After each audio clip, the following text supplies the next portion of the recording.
Today, on Be Something Wonderful, the most powerful sign that your manifestation is coming. I am your host, Tom Kieran, and this is the Be Something Wonderful studio of higher consciousness, where we help you level up and become the best version of yourself. Creators, welcome back. I had a lot of great sessions yesterday, and I want to talk about one question that came up with a client, and he was asking, Tom, I in the manifesting or the law of attraction or law of assumption community, conscious creating community, they talk about birds before land. The idea that you'll get a sign that your manifestation is coming or that it's manifesting.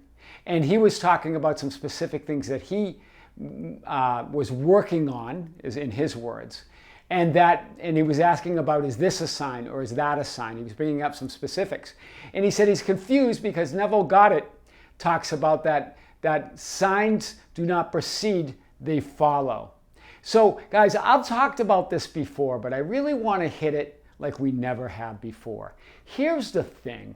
And I know sometimes, I've even heard others say that the whole idea about birds before land is attributed to Neville and his teachings, when Neville talks about Noah's Ark and points to Scripture. So I want to unpack that today because that is not really what we're talking about here. Remember, the only signs that matter come from within, the feeling of conviction and non-resistance. That's the only sign that matters. Looking for signs outside yourself makes no sense. Remember, you are the bird. You are the land. You are the signs. It's all coming from you. So when you're looking outside yourself for a sign, it doesn't make sense, right? You're creating a reality of looking for signs, right? Signs are whatever you want them to be in terms of numbers reappearing or things happening in your reality. Remember, look around. All the messages are around you. All the signs are around you. Your 3D reality is full of evidence of who you are.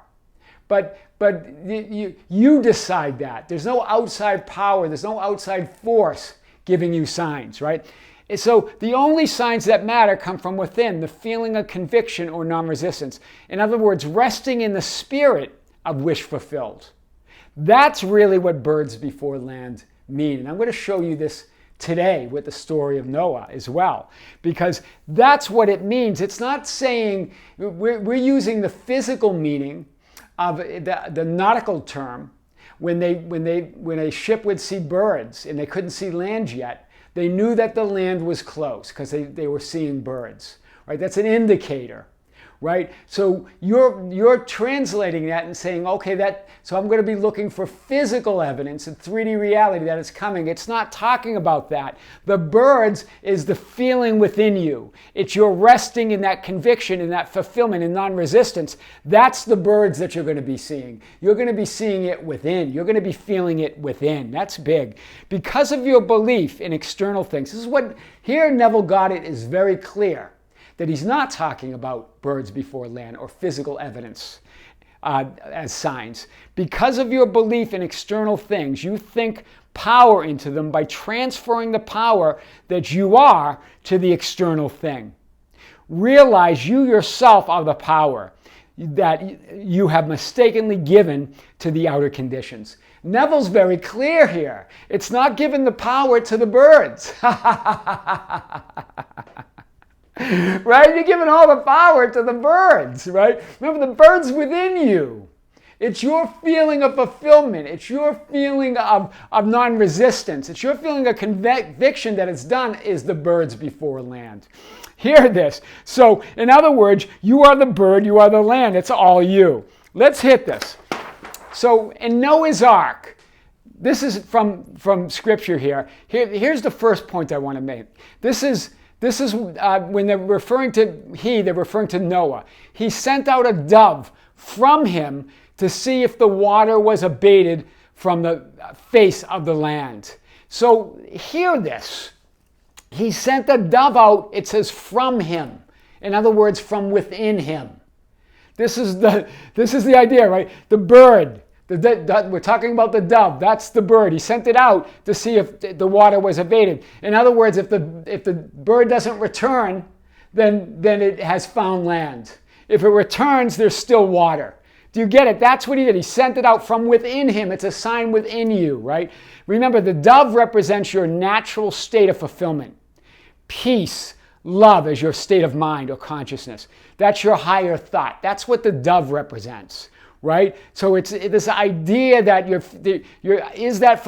feeling it with your fulfillment. You're feeling with that state within you. So that's what this represents. He sent a dove out from him to see if the water was abated. In other words, are you in a state of fulfillment, or are you still thrashing about in the water of negative thoughts and doubt and fear and other thoughts that are unlike fulfillment?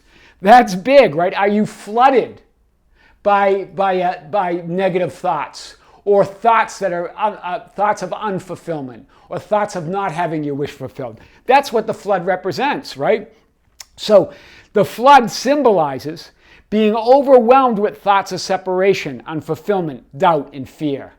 So if it's still flooded, if the water's still there, if it hasn't abated, you're still overwhelmed with thoughts of separation, unfulfillment, doubt, and fear. Or in other words, not having what you want, right? The land represents the manifested wish fulfilled. That's why we're looking for land, right? Water represents the mind, invisible realm, or the unseen, where error in thinking can be wasted away, right? Can be wasted away. Washed away.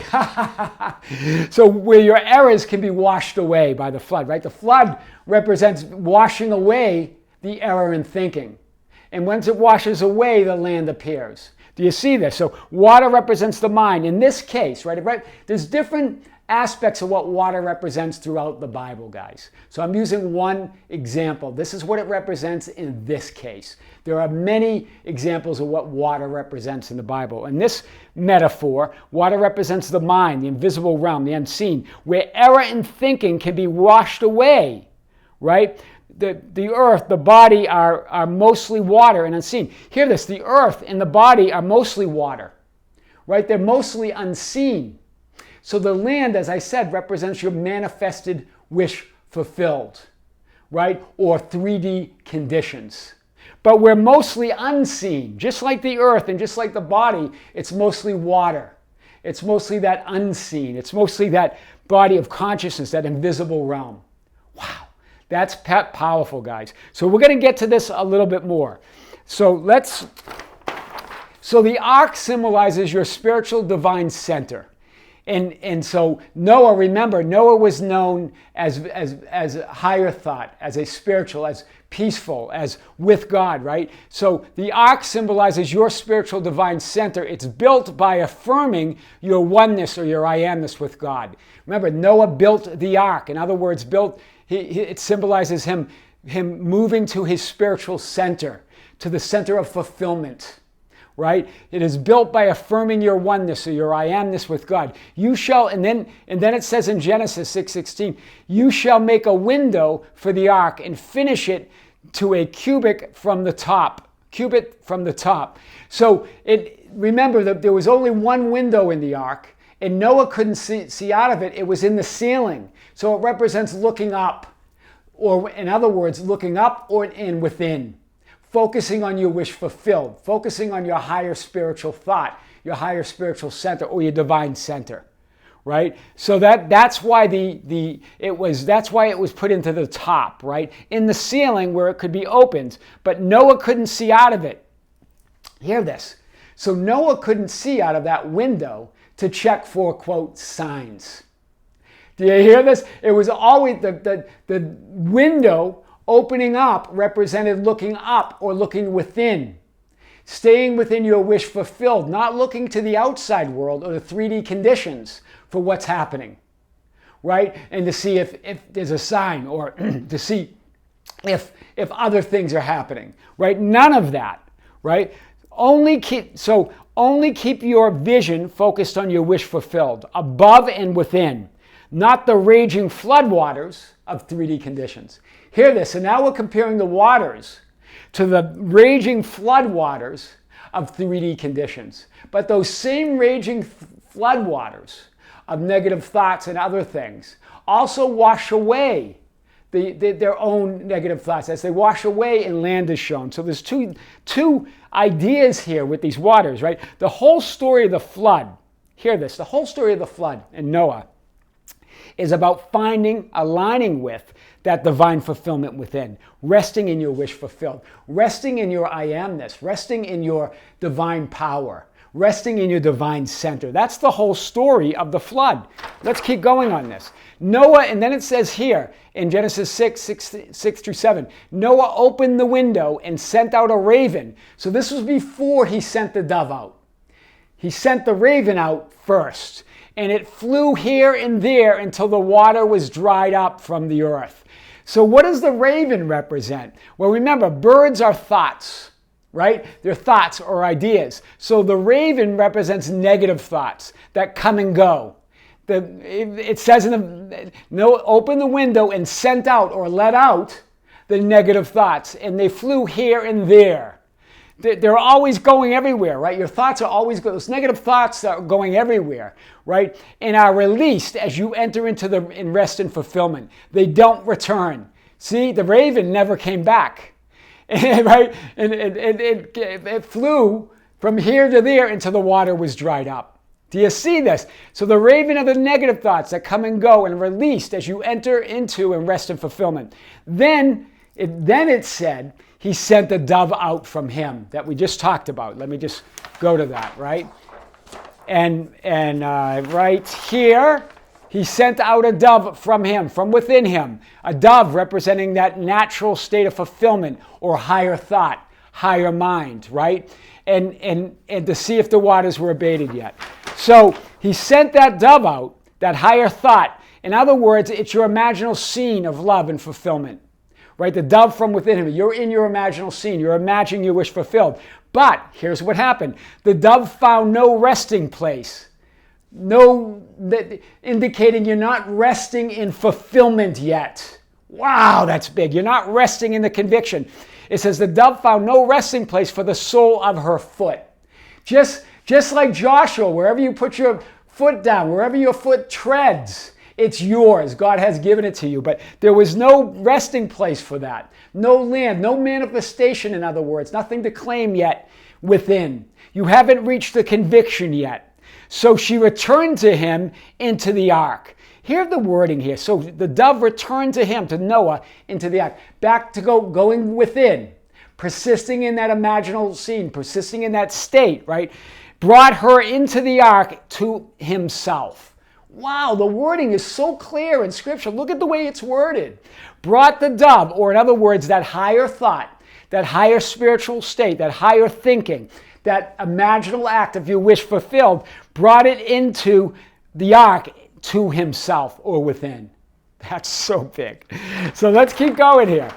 And then it says in Genesis, so he waited yet another 7 days, and again he sent out the dove from the ark. Each period are 7 days. Remember, 7 doesn't represent a time period. The number 7, the biblical meaning is completion, complete, fulfilled, right? So it sent out another days, representing the idea of maintaining or persisting in your wish fulfilled, persisting in your imaginal act. So here it is again, another 7 days. He sent the dove out again. What does it mean here? This is big. It's not waiting for something to happen. That's not the meaning of waiting here. Waiting means, in this scripture here, means persisting in wish fulfilled or your imaginal scene. Right? You sent the dove out, the dove came back. Didn't have a place to rest the foot yet. You're not in the conviction of your wish fulfilled yet. You must continue to persist. 7 days again. Completion, right? Remember, 7 days represents that period of being in your imaginal scene or fulfillment, right? And so 7, completion, whole. Now you're moving into a state of conviction that it's done. The second time you send the dove out, you're now moving into that conviction. Because here's what happened. The dove came to him, and in her beak was a freshly picked olive leaf. What does an olive leaf represent? That represents love, the spirit of love. It represents higher understanding, right? Remember, the olive trees were on the Mount Olive, right? And so Noah knew when he saw that the dove had the olive leaf, that the water was abated from the earth. Or in other words, he knew what? He knew, look at the word knew, conviction of wish fulfilled. You have now reached the conception. What Neville refers to, you've now conceived. The imaginal scene, you felt it real.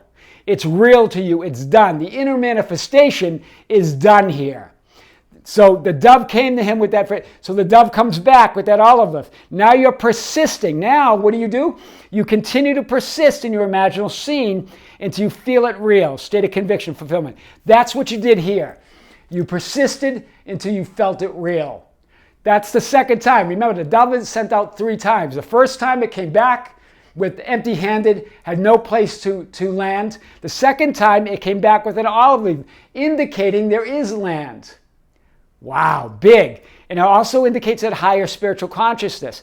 But more so, it indicates you persisting in your imaginal scene until you feel it real, the state of conviction. Now you're feeling it real. What's next then in the story? Noah sends out the dove 3 times. Remember, 3 also meaning completion, divine perfection, or it's done. So the first 2 times, first time empty-handed, second time came back with an olive leaf. So now you're persisting in the idea, you're persisting in the conviction, in the conception that it's done. The first time you were persisting in the imaginal scene until reaching the point of conviction. Now you're resting in the Sabbath. You're persisting in fulfillment. Then, because here's what it says. Then he waited yet another 7 days, 3 times, right? Sent out the dove, but she did not return to him again. Why? Because the dove found land. That means your desire, your wish fulfilled is now manifested in 3D. As you persisted in the Sabbath, as you didn't come up with any doubt, no fear, as you rested in the absolute conviction that it's done, that I am in Barbados, then it manifests in 3D. The dove returning, the dove finding dry land, manifestation of your wish fulfilled in 3D reality. This is what Neville was getting at. It was all done within. The dove was a metaphor. The birds was a metaphor. That nautical meaning of birds before land was something created outside of these teachings of Neville. Right? It's a nautical term. And then we translated that to mean there's going to be physical signs in 3D reality showing you that your manifestation's coming. But remember, it makes no sense because you're the sign. You are 3D reality. You're all of it, right? Signs follow, they do not precede. Neville's clear. Birds before land is your inner conviction, hear this, of fulfillment, that it's done. That's what birds before land are.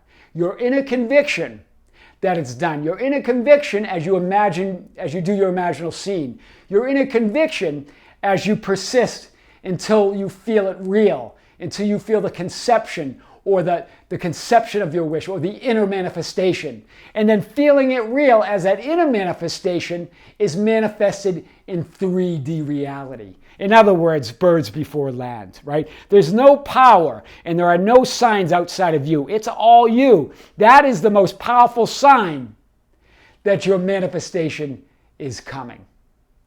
I am your host, Tom Caron, and this is the Be Something Wonderful studio of higher consciousness, where we help you level up and become the best version of yourself.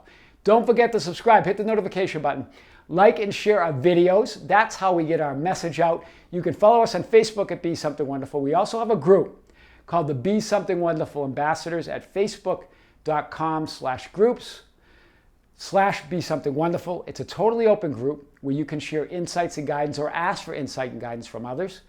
It's a great group to share your manifesting stories and ideas. And it's totally open, so you can join that anytime. You can also follow us on Instagram at Tom Caron, at Twitter at Tom Caron, or just go to our website anytime at tomcaron.com or besomethingwonderful.com, where all that information is there and more. Creators, with great love, with great light and infinite gratitude, this is Tom. See you soon.